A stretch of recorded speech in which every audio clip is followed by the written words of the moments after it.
Now, the parent company of YouTube has agreed to pay $24.5 million to settle a lawsuit that was brought by Donald Trump after he was suspended from the platform following the January the 6th Capitol attack. The social media sites X and Facebook have also paid the US president for having suspended his accounts. And earlier this year, 9 law firms agreed to donate nearly $1 billion of free legal work to causes favoured by the administration, after Donald Trump threatened to strip them of security clearances and restrict their access to federal officials and buildings. So why is the president so good at bullying corporate America? I'm joined now by Scott Lucas, Professor of American and International Politics at University College Dublin. Scott, good morning. Very good morning to you, Hugo. Just to understand properly what's happened here, these are all cases, am I right in thinking, that haven't actually gone to trial, but merely just these companies have basically paid up money to make the president leave them alone and get off their back? Yes, and to avoid quite sizable legal fees when you have to fight this, because, of course, even if you win the case, you still got to shell out for your lawyers while this is going on. And this has been Trump's modus operandi since he was a businessman back in the 1970s. And that is, to threaten, to say, look, that's it, I'm going to sue you, even when he doesn't have a case, because he thinks he can wear you down anyway. He's done it with his employees. He's done it with other business people. Now he just happens to be doing it with some of the largest media firms in the United States. And the question here is, I think there's two of them. First of all, is which of these media figures are quite happy to be complicit with Trump? And we've seen this, for example, with Jeff Bezos, the owner of the Washington Post. Of course, we saw it with Elon Musk before he split with Trump. We've seen it with Mark Zuckerberg. The other is, those people who don't want to be complicit with Trump, but like you say, they just want to be left alone. And the fundamental point here is he's never going to leave you alone. He is effectively the equivalent of a mafia boss who's demanding protection money.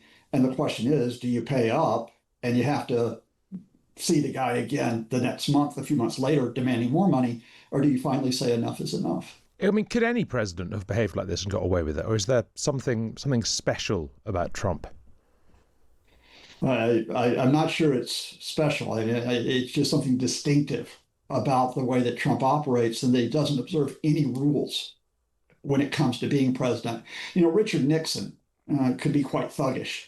I mean, for goodness sake, he was a man who wiretapped his supposed political foes, including members of the U.S. government, including people in U.S. agencies.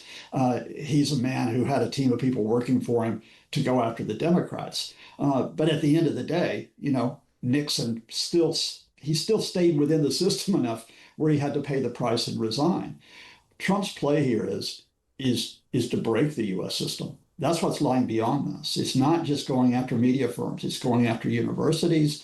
It's going after the U.S. agencies themselves, purging tens of thousands, possibly hundreds of thousands of federal employees.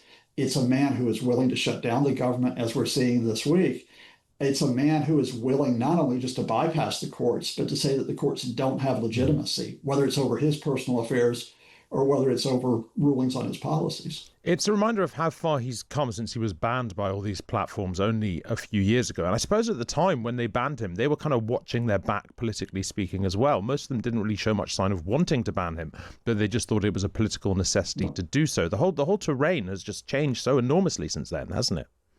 Yeah, I mean, let's remind ourselves why he was banned, why he was suspended from Twitter. And that is because it was incitement to violence. Now it remains to be seen whether he would have been convicted of that in a court, because, of course, he escaped trial once he was reelected president. But that's why he was suspended. It was the incitement to violence, including the Capitol attack on January 6th. Now, Elon Musk renaming Twitter as X, he's not going to ban anyone for inciting violence. In fact, it can be argued that he's actually been part of the problem here. And then to a lesser extent, what you've had is you've had Facebook, which no longer moderates its post. It just gave up. Instagram's moderation is way down as well. And when it comes to TikTok, of course, the play here by Trump and his folks is to bring that into the ownership of his friend, Larry Ellison, the head of Oracle. It just does raise a question. American media culture has been damaged for decades, but can Trump control all of that media culture? Now, there are examples of media who fight back. There's examples. ProPublica is a great website for doing investigative journalism. There are other sites out there who are doing excellent work in terms of looking at corruption, in terms of looking at abuses of power. They just don't have, however, the headline reach of the major media companies that Trump has taken on. Did he show any sign of acting like this in his first term? One can perhaps suspect that he wanted to, but did he do it at all? Oh, yeah, absolutely. And look, from day one, you had Donald Trump, who was going after, of course, people in general with tweets, which, let me be just very clear, were racist. I mean, he went after Mexicans, he went after blacks, he, of course, went after Democrats, he went after radicals, but he went after the media as well. So, one of the infamous tweets he put out there, which was a play on when he was a star of the World Wrestling Federation, believe it or not, showed him, knocking out a man who had a CNN logo imposed on his head. He then retweeted messages from his supporters, which showed a train running over CNN. The fact here is he was encouraging at least hostility to journalists. And I would make the argument he was actually encouraging, or on the line of encouraging, something beyond hostility against journalists. These were threats that he put out. What's different in Trump 2.0 versus Trump 1.0 is the Trump administration is much more organized in terms of tying those threats to action. So it's not just, we'll get you, we will fire people in the government, we will shut down agencies, we will strip you of your rights. So I guess the counter argument here, which I should pose to you, is that people would say that the Biden administration, indeed other administrations, they also pressured media companies to control information they didn't like, that they particularly did this over sort of what they called COVID disinformation. And indeed, when Donald Trump was originally banned from all these social media forms, it was kind of because all these companies were worried about getting into trouble with the Democrat administration and with various sort of Senate committees and so on if they didn't behave like this. And so I'm sure Trump and his supporters would argue, he's just applying the same sort of political pressure that his opponents applied beforehand. What would you make of that argument? Well, I mean, specifically an example like the COVID case, the fact here is that you had a public safety issue. And that is that the disinformation that was circulating on media platforms was risking people's lives. And that's why the Biden administration tended to work with media outlets at that point to say, look, if you've got irresponsible accounts that are here and so on, what's your moderation that you're imposing on them? And of course, the irony is 5 years later, you've got a COVID denier who is now Trump's health secretary, Bobby Kennedy Jr. But beyond that, the general point is, look, I think there's cases, and you know how this works in the media, Hugo, where there's pressure which is put onto media outlets, don't publish this story, present this side of the story, can you hold this story back? And the Biden folks did that, especially over stories related to his decline in the last months of his administration. But they didn't break the rules of the game. They didn't go out and say, if you don't abide by if you don't basically, listen to what we're saying, what we want to publish, we'll come after you in the courts. We will sue you. We'll deny your ability to operate. They never went that far.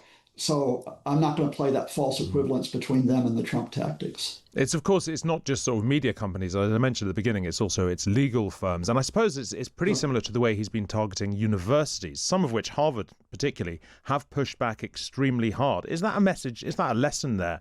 That if companies and organizations want to push back, they can do so if they just have the sort of the courage and the heft to do so. Yeah, I mean, we remain to see what happens with Harvard. They have created some pushback, but whether or not they'll compromise with the Trump folks, we'll see. Other universities just paid up, like Columbia.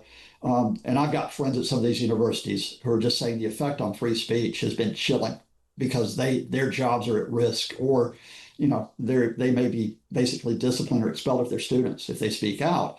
But there has been pushback beyond the universities. Think about the pushback at home of those lawyers who did not concede to the pressure and who said to Trump, no, we are going to pursue our cases. We're not going to give them up. We are independent.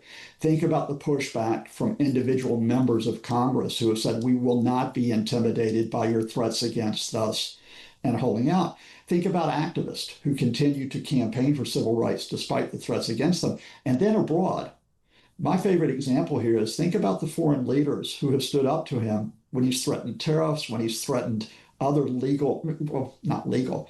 punitive action against them.